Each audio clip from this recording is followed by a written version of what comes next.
Alors, je suis de retour. Donc, on poursuit cette deuxième partie du cours pour voir donc ce qui est plus intéressant, c'est la table de routage d'un routeur. Bien sûr, on va visiter ce que fait le routeur lorsqu'il va recevoir un paquet. Par exemple, le routeur 1, vous voyez ici, reçoit un paquet de la part donc du PCA1 qui est destiné vers un équipement distant. Le routeur 1, pour prendre une décision qu'il va faire de ce paquet, il va consulter l'adresse IP du récepteur contenue dans ce paquet. Ça fait chaque routeur. À chaque fois qu'un routeur reçoit un paquet, il consulte l'adresse IP du récepteur qui se trouve dans le paquet. Alors, après avoir consulté l'adresse IP du récepteur, il va aller consulter la table de routage qui a été déjà construite au niveau d'un routeur pour prendre une décision sur ce qu'il va faire de ce paquet. Donc, que dit la table de routage d'un paquet du routeur R1? Comme vous le voyez ici à droite, il y a dans la table, il y a 4 routes qui ont été configurées pour ce routeur. Voilà. Qu'est-ce qu'on cite? En fait, il y a principalement 2 colonnes, il peut y avoir plus. La première colonne liste les différentes destinations possibles. Et qu'est-ce qu'on cite ici? On ne cite pas l'adresse IP de chaque récepteur dans un réseau, et beaucoup, il y a plusieurs équipements dans un réseau. On cite uniquement l'adresse IP de réception des réseaux, non pas des machines. Donc, on liste quels sont les réseaux destinataires possibles au lieu de citer, au lieu de lister les périphériques eux-mêmes.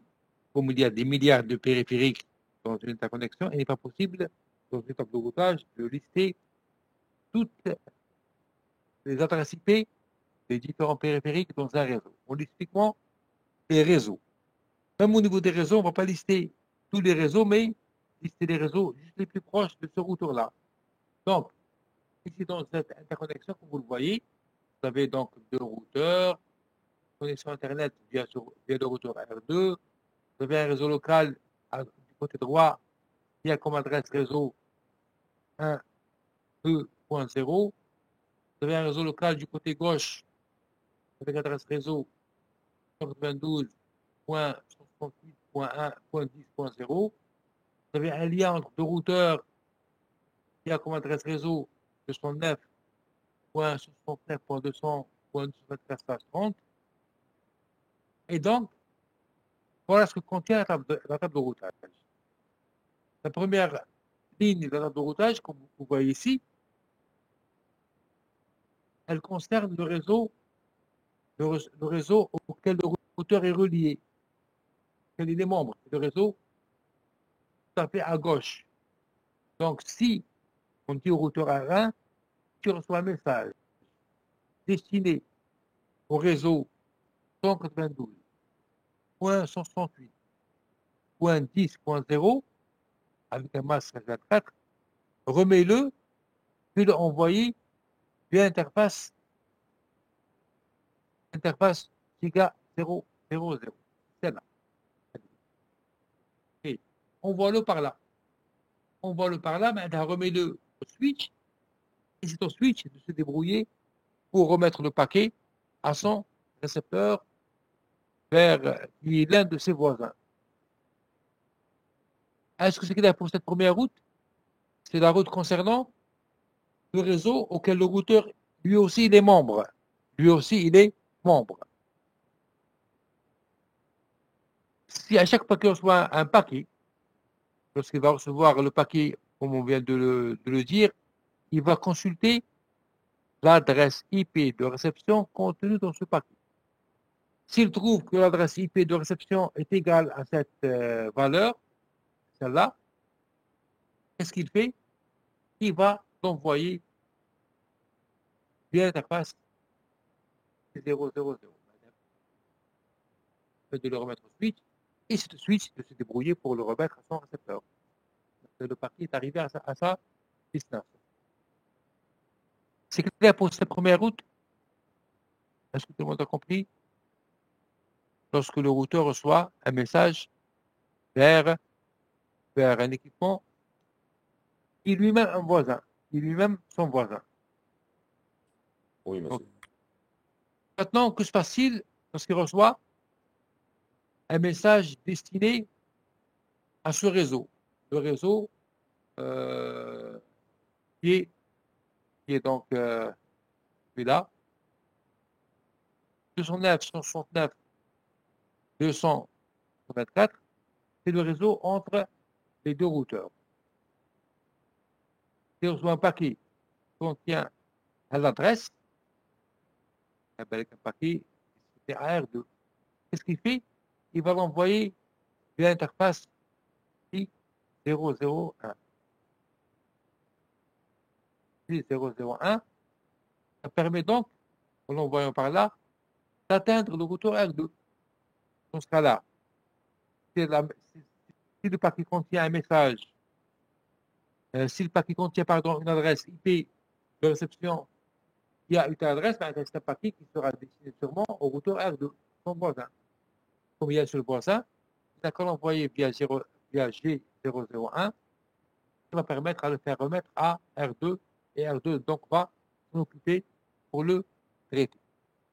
Troisième cas, c'est lorsque il reçoit un paquet destiné au réseau local le plus à droite, c'est le réseau 10.1.1.0. Qu'est-ce qu'il fait le routeur?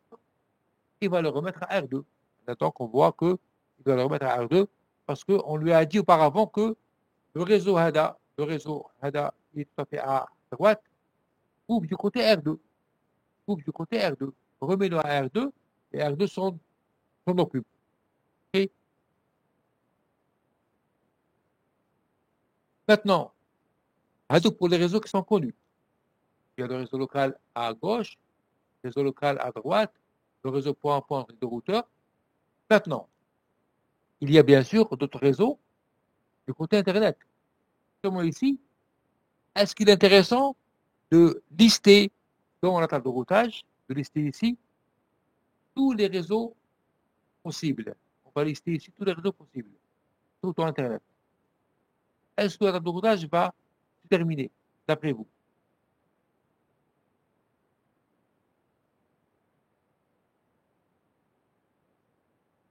Donc, ce n'est pas possible de lister tous les réseaux possibles de l'Internet. Il y a des millions de réseaux dans l'Internet. D'autant plus que ces réseaux-là possèdent une seule sortie, possèdent une même sortie. Pour joindre les autres réseaux d'Internet, la sortie est la même. Et pour le retour R1, c'est la même aussi. Il va passer par R2. Donc, هذه on l'appelle route par défaut. On met 0000/0.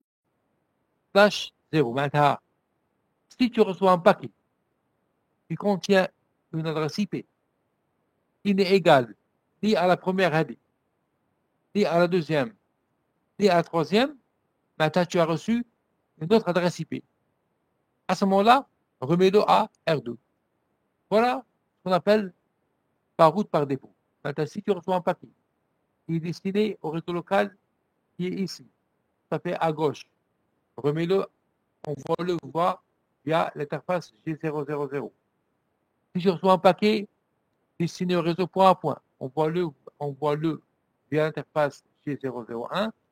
Si je reçois un paquet destiné au réseau local tout à fait à droite, remets-le à R2.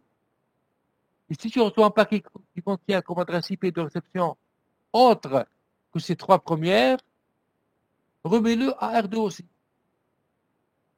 R2 va s'en occuper. R2 recevant le paquet IP ADA, il va soit l'envoyer vers cette direction, qui est destinée au réseau 110, ou bien l'envoyer via Internet. OK. OK? Il y a une petite erreur. Hein? Normalement, c'est un 1. PNS, c'est un 2. Hein? C'est un 2. Bien ici, c'est un 1. OK? PNS, c'est un 1. Normalement. Là, c'est un 1.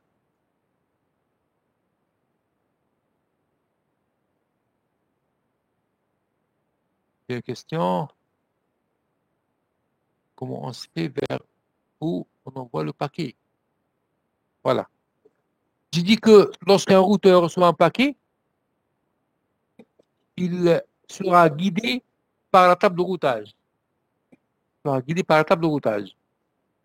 La table de routage est préparée à l'avance. La table que vous voyez ici, cette table-là que vous voyez ici, elle est préparée à l'avance avant la mise en marche du réseau. Donc, il faut calculer toutes les routes possibles vers les différentes destinations pour écrire une table de routage au niveau de chaque routeur, afin qu'on puisse le guider et qu'il puisse savoir comment il va envoyer le paquet après l'avoir reçu. Donc, pour le routeur R1, on lui a préparé une table de routage, vous voyez ici. Il y a 4 lignes, 4 routes. On en parle de routes, 4 routes. Peu importe ce qu'il va recevoir comme paquet, il sait comment il fait avec. Il reçoit un paquet, il consulte l'adresse IP du récepteur contenue dans le paquet et il va exécuter l'une de ces 4 routes. Donc, si l'adresse IP contenue dans le paquet, l'adresse IP du récepteur, est égale à la première ligne, première route, vers le réseau local à gauche. Que fait le routeur? On lui dit qu'il va envoyer le paquet via l'interface G00, next hop, bien la sortie de ce paquet-là. Pour le doubler, envoie-la via l'interface G000 pour la remettre au switch. Ensuite, le switch est débarrassé. Si l'adresse IP du récepteur contenue dans le paquet est égale à celle-là, c'est destiné à R2. Il envoie vers l'interface G001. Si l'adresse IP est égale à celle du réseau local qui est à droite, il le remet à R2. Ici, c'est autre chose, destiné à Internet, il le remet aussi à R2. Voilà. Il y a une question? Bon. Question?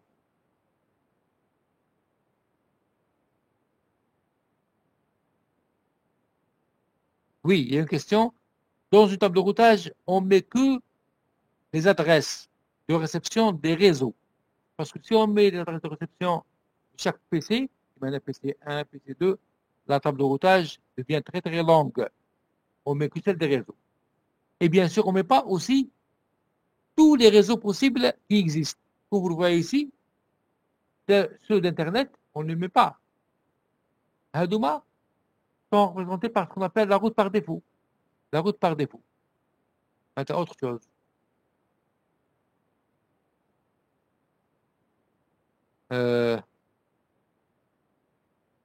Oui, il y a une question.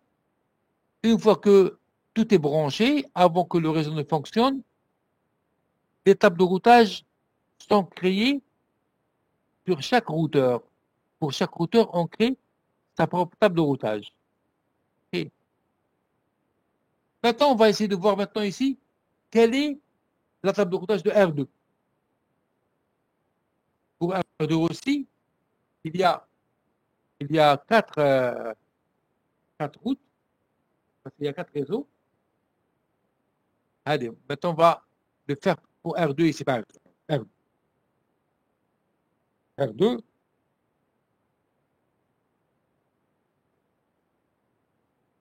Ce sera euh,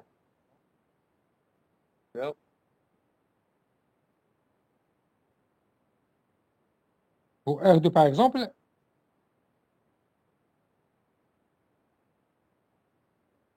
quelle sera la table de routage de R2? Alors, dites-le-moi. Si le routeur R2 reçoit un paquet destiné au réseau 192.168.10.0, ben, destiné au réseau le plus à gauche, que fait R2? Qu'est-ce qu'on lui dit ici? Que va-t-il faire de ce paquet-là? Il contient comme adresse IP de réception dans le paquet l'adresse 192 168 10.0.1 10.0. D'après vous, réfléchissez.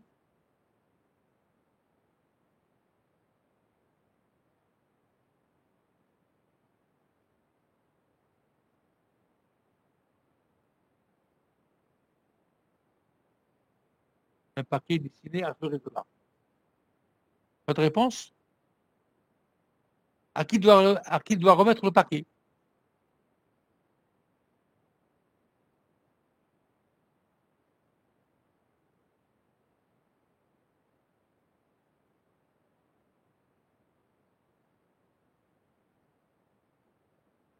C'est ça, via R1. Pas via R1. Via R1. S'il reçoit un paquet destiné au réseau 209, 167, 200.224.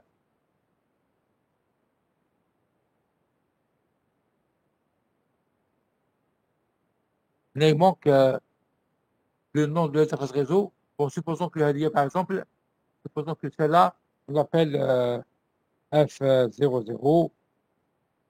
Ah, ça c'est F01. Il n'y a pas les informations.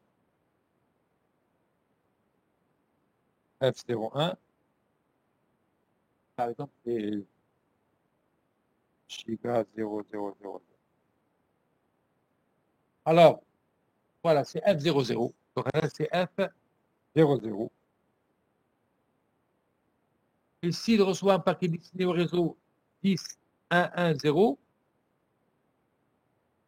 voilà, c'est le réseau local auquel il appartient. C'est F01. Et si c'est donc vers Internet, et votre adresse, c'est voilà, c'est G000. Voilà, elle dit la table de routage de R2. Donc la table, elle est préparée avant que le réseau ne démarre. Pour que le routeur, dès qu'il reçoit un paquet, il est guidé. Il ne va pas attendre, il ne va pas faire les calculs lorsqu'il reçoit un paquet. Les calculs sont faits à l'avance. Bon, il y a quelques questions.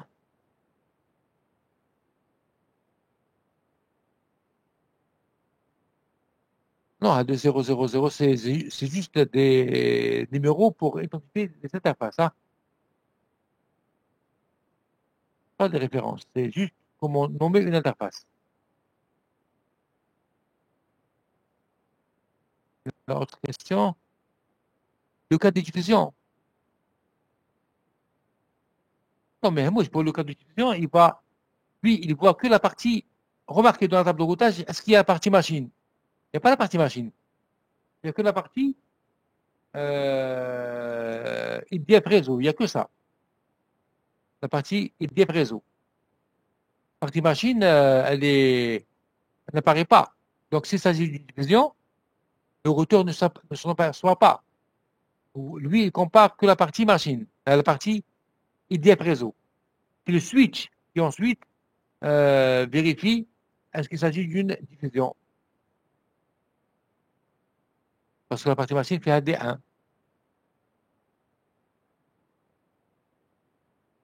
Voilà.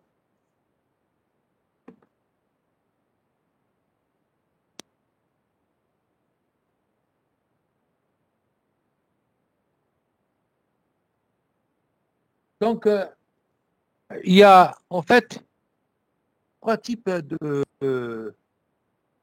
routes dans une table de routage.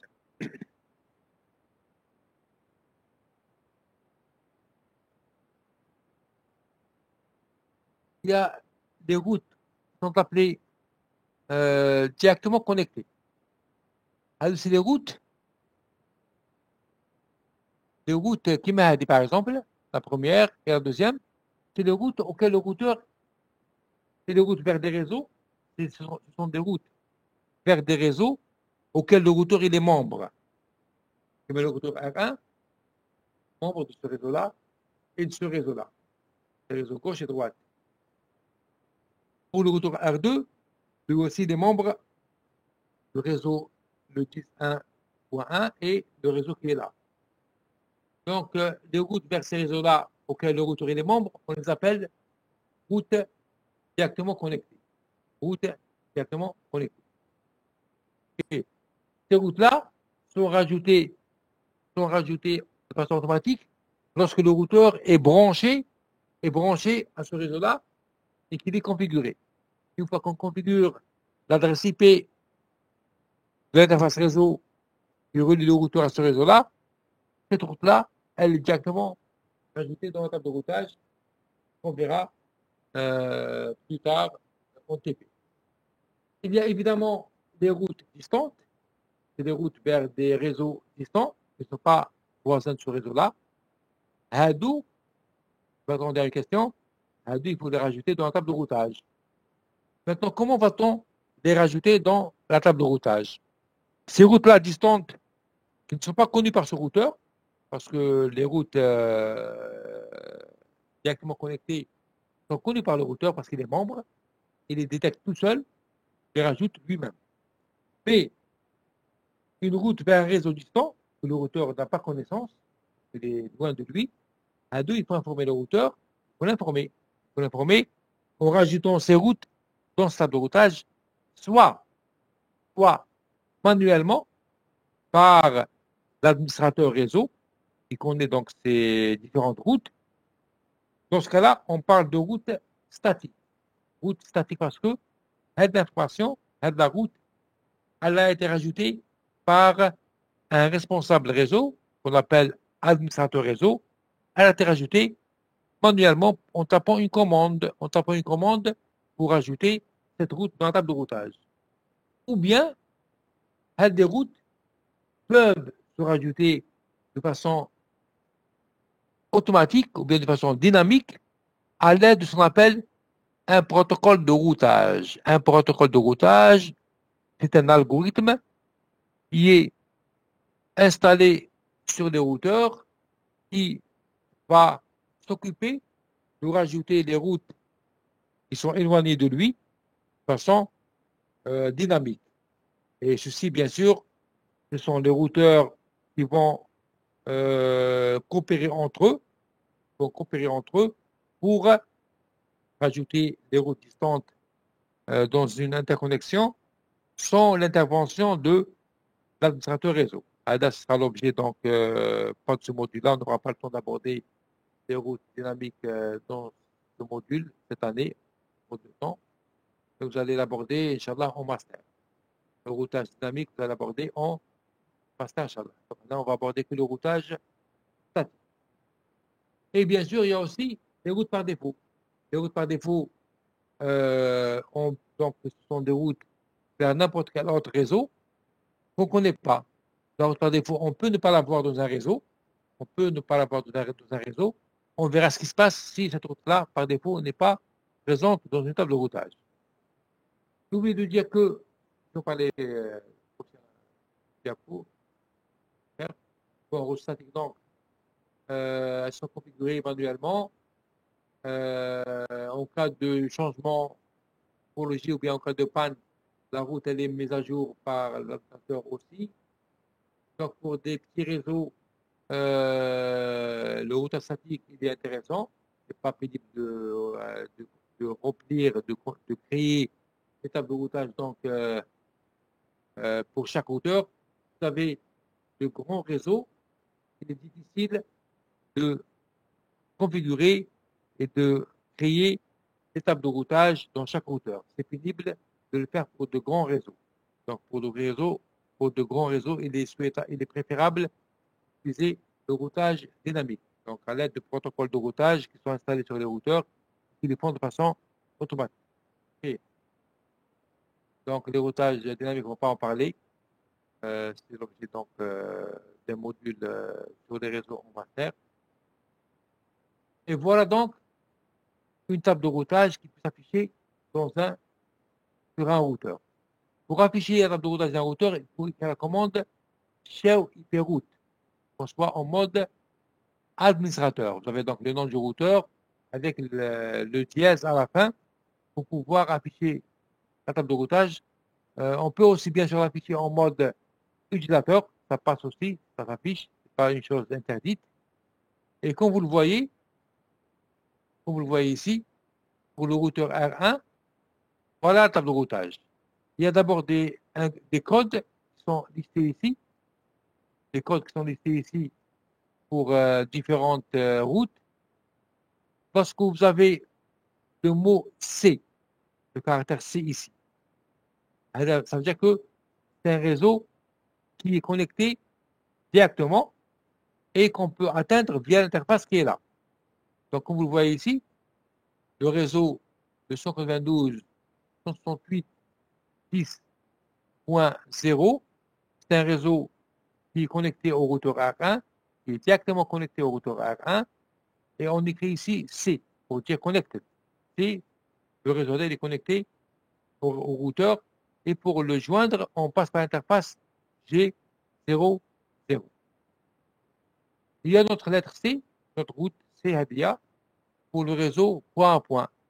Et ceci, c'est le réseau 209.165.200.224/30, qui est directement connecté au routeur R1. Et pour le joindre, on passe par l'interface Gigabit Ethernet, qui est l'interface 001. Et, il y a la route S, la route S, c'est la route par défaut, manuellement. Bon, il y a la route O pour le routage dynamique par l'objet du module, et le protocole de routage OSPF. Donc, si la route a été précisée manuellement par S, et pour dynamique, il y aura la lettre du protocole qui a été fait pour obtenir cette route. Parce qu'il y a plusieurs protocoles de routage qu'on peut utiliser dans un routage dynamique. Là, on pourrait dire une route obtenue par le protocole de routage OSPF, d'une façon dynamique, sans l'intervention de l'administrateur réseau. Et donc voilà une table de routage qu'on verra en TP. On verra plus de détails sur ça en TP. Il y a aussi la lettre L, c'est pour donc lister l'adresse de l'interface du routeur lui-même. Donc il y aura un /32 pour dire que c'est l'adresse. Bon, certains routeurs n'ont pas cette option L, mais les derniers routeurs ont l'option L juste pour lister l'adresse IP de l'interface du routeur qui relie vers les voisins. Voilà. Il y a une question sur le routeur statique, il est plus sécurisé, oui, parce qu'il est géré par les personnes humaines, alors que le routeur dynamique n'est pas sécurisé parce que il y a échange entre les routeurs d'informations qu'on appelle de routage. Donc cet échange entre routeurs peut être intercepté par des pirates. Et allez, ce n'est pas l'objet de ce produit d'autre. Y a-t-il des questions concernant donc le routage vraiment statique qui est fait par le routeur? Et on va compléter donc ce cours par les TD pour mieux comprendre les TD et les TP. Donc voilà pour ce qui est de ce chapitre, j'étais obligé de le réduire pour pouvoir le terminer en une séance. On a dépassé une séance, bien sûr, mais comme il ne reste pas beaucoup de séances, c'est de réduire pas mal de choses pour pouvoir terminer le programme, au moins pour voir le maximum de choses, pour arriver justement au protocole IPv6 qui est très important. Ou, c'est pour dire que c'est la route ADIA, elle a été obtenue par le protocole de routage dynamique qui est OSPF. Par l'objectif. Une route qui a été obtenue de façon dynamique à l'aide du protocole OSPF. S'il y a R, c'est le protocole RIP. P pour le protocole BGP. Voilà. Mais si c'est obtenue et configurée par l'administrateur réseau, il y aurait la lettre S. Et il faut aussi comprendre que la lecture des routes se fait de haut en bas. Quand on reçoit un paquet IP, lorsqu'un routeur reçoit un paquet IP, il dit qu'il va récupérer l'adresse IP du récepteur contenue dans le paquet. Il va comparer cette adresse IP dans la table de routage, route par route, en commençant de haut en bas. Il commence de haut en bas et compare une par une. S'il trouve une correspondance, il applique ce qui est à côté. Il envoie le paquet par rapport à ce qui est dit à côté. S'il ne trouve aucune correspondance dans ce table de routage, s'il n'y a pas de route par défaut, il va écraser le paquet. Le paquet sera écrasé parce qu'il n'a pas trouvé le bon voisin qui doit remettre ce paquet-là. Voilà. Merci des questions avant de passer au TD. Non, monsieur.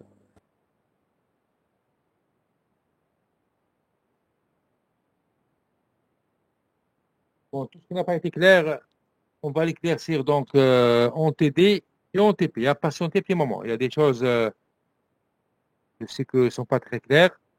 J'étais un petit peu rapide. Donc, j'ai voulu donc tout terminer dans une séance. Donc, j'ai dû sauter certaines parties. Je n'ai pas pu détailler beaucoup plus certaines parties.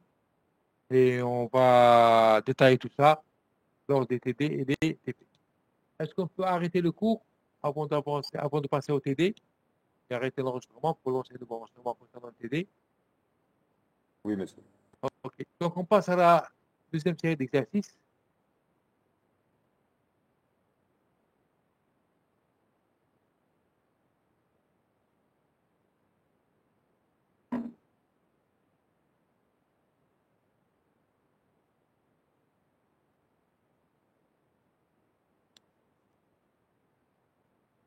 Donc, première question, c'est sous forme d'un QCM. On vous pose certaines questions pour donner donc la réponse. Alors, que dit la première question? Parmi les propositions suivantes relatives au modèle OSI et TCP/IP, laquelle elle est exacte? C'est laquelle? On dit laquelle? C'est qu'il y a une seule qui est exacte, hein, parmi ces quatre. Alors, il vaut mieux donc procéder par élimination. Et donc, faux, il faut éliminer tout de suite. Voilà donc les différentes propositions. Vous n'avez qu'à les lire, réfléchissez et dites-moi laquelle est exacte. Et de répondre par message, c'est mieux, privé, pour ne pas influencer sur les réponses des autres, afin de voir donc vos réponses. Répondez en privé, c'est mieux, pour ne pas influencer les autres.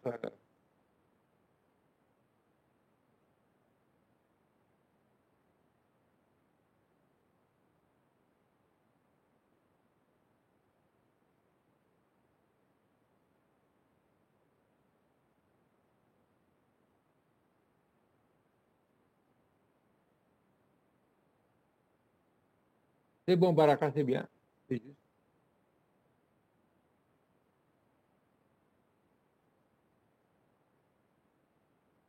OK, Blanchman, Sabarachou, c'est bon. Même chose, Isra, bien, Gouzim.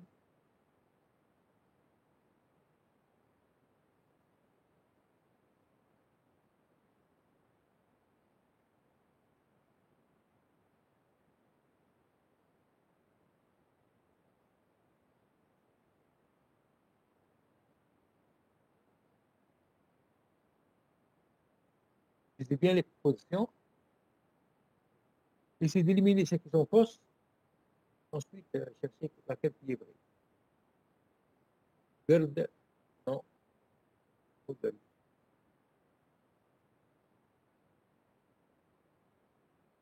Oui, mais Obi.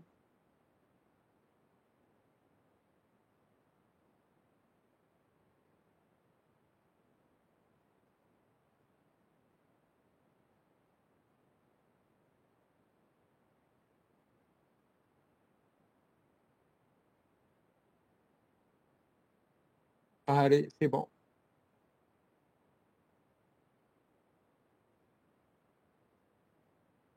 Gabe, non. Une seule réponse. Hein? Oui, Samir.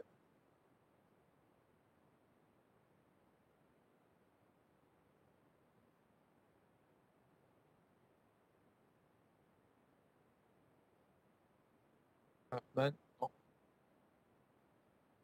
Bouta, non.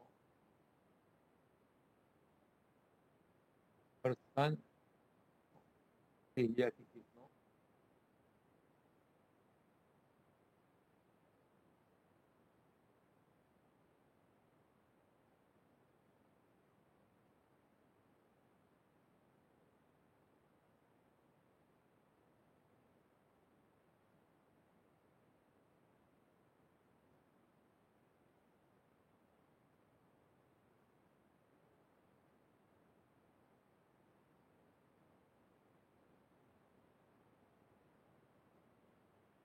Rabat, non.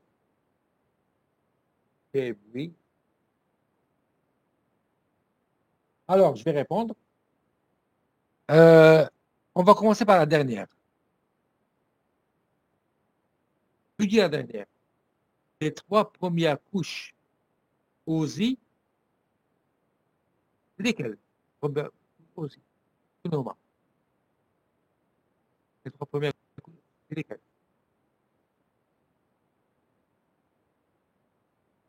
La couche réseau, la couche liaison ou la couche physique. Physique. Voilà, couche physique, liaison et réseau. Décrivent les services généraux qui sont également fournis par la couche Internet. Non, la couche Internet, c'est la couche réseau uniquement. IP. La couche Internet, c'est uniquement la couche réseau. Donc, ça dit c'est faux. Fausse. Pas donc la même chose que les trois premières couches du modèle aussi. La troisième, la couche 7, modèle aussi, c'est laquelle? La couche Couche application. Application. Est-ce que c'est la même? Est-ce qu'elle est la même que la couche application de type IP? Non, monsieur. Parce que la couche application de type IP englobe aussi, il manque la couche extension et présentation. Donc c'est non. Maintenant, la deuxième question, elle est piégée. La deuxième, elle est piégée. Beaucoup ont répondu par la deuxième. C'est un piège. Pourquoi tout comme elle est en cours? La couche accès réseau. La couche accès réseau de type IP, c'est laquelle? La couche accès réseau. On est là. Accès réseau. La couche lien. Voilà, c'est la couche lien. C'est pas la couche réseau. Hein? Elle présente des fonctions similaires à la couche réseau. Là, le mot, le piège, c'est accès. Ils n'ont pas dit couche accès, couche réseau. Ils ont dit couche accès réseau. Elle dit c'est la couche lien. On va dire la première, la couche transport de PIP, et la couche 4, modèle aussi, qui est elle-même la couche transport, présente des services similaires. Donc, la première qui est juste, c'est la couche transport. Couche 4, le modèle aussi, mais entre la couche transport. Donc, les deux couches qui sont similaires, c'est la couche transport et la couche réseau. Hein. Couche transport PIP, similaire à la couche transport aussi. Et la couche réseau, et non pas accès réseau. La couche réseau PIP est similaire à la couche réseau modèle aussi. Deuxième question. Quel format d'unité de données de protocole est utilisé lorsque des bits sont reçus du support de transmission par la carte réseau d'une machine?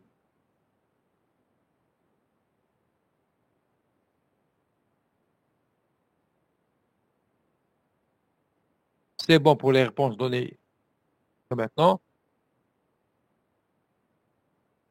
UOB, non. Bouta, non.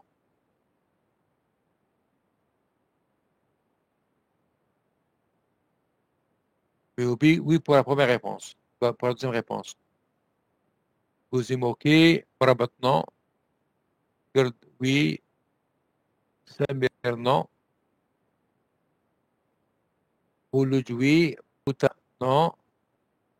Bouta, oui, bien sûr. Et oui, Bouta. Dehia, non.